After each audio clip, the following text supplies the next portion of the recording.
हाय, Pallavi lifestyle Marathi चॅनलमध्ये आपलं स्वागत आहे। आज मी बनवत आहे बेळगाव स्पेशल चिरमुरी रेसिपी। तर बघा, ही बेळगावची चिरमुरी आहेत। तर यांना मी असं ह्या मोठ्या पातेल्यामध्ये घातलेलं आहे। तर बघा, हे असे थोडेसे नरम आहेत, त्यामुळे आपण याला गरम करूयात, म्हणजेच हे असे कुरकुरे असे होतील। तर बघा, सगळ्यात पहिला बुट्टीमध्ये मी हे सगळं स्वच्छ करून असं चिरमुरे घालून घेतलेलं आहे आणि यांना मी कुरकुरे होईपर्यंत असं भाजून घेत आहे।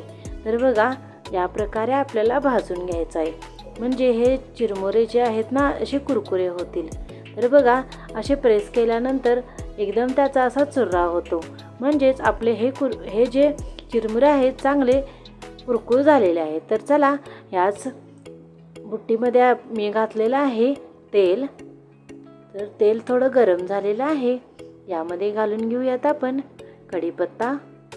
तर कढीपत्ता चांगलं क्रिस्पी होईपर्यंत आपल्याला ह्या तेलामध्ये असं तळून घ्यायचं आहे। तर मी आज तुम्हाला एकदम झटपट बनणारा चिवडा दाखवत आहे, म्हणजेच एकाच वेळेस आपण हे सगळं जिन्नस यामध्ये घालून घ्यायचं आहे आणि फटाफट हे चिवडा बनवून घ्यायचा आहे। तर इथं मी कच्चे शेंगदाणे घेतलेले आहेत, यांना पण आपण तेलामध्ये चांगलं असं तळून घेऊयात। तर बघा, मी ही जी रेसिपी दाखवत आहे ती झटपट तयार होणारी आहे आणि अवघ्या 10 मिनिटात तुम्ही याला बनवू शकता। आता शेंगदाणे असे छान तळून झालेले आहेत, यांना आपण साईडला करूयात आणि मी ते भाजके फुटाणे घेतलेले आहेत, ते पण आपण तेलामध्ये असे तळून घेऊयात। तर बघा, आपण यांना असं तळून घ्यायचं आहे। तर तुम्ही अजून पल्लवी लाईफस्टाईल मराठी चॅनलला सबस्क्राईब केलं नसेल तर प्लीज लवकर सबस्क्राईब करा आणि बेल बटन दाबायला विसरू नका। तर गॅसची फ्लेम एकदम लो करायची आहे आणि त्यामध्ये हळद, मीठ आणि काश्मीरी लाल मिर्च पावडर, म्हणजे याने कलर खूप छान येतो, आणि तिखट पावडर थोडी मी यामध्ये घातलेली आहे। तर बघा, काश्मीरी लाल मिर्च पावडर घातल्याने कलर खूप छान येतो। तर चला, हे सर्व जिन्नस आपण एकसारखं असं मिक्स करून घेऊया। यावेळेस पाहिजे असेल तर तुम्ही गॅस बंदसुद्धा करून घेऊ शकता, म्हणजे जे आपण घातलेले मसाले आहेत ते जळणार नाहीत। तर चला, यामध्ये आपण घालून घेऊयात हे चिरमुरे।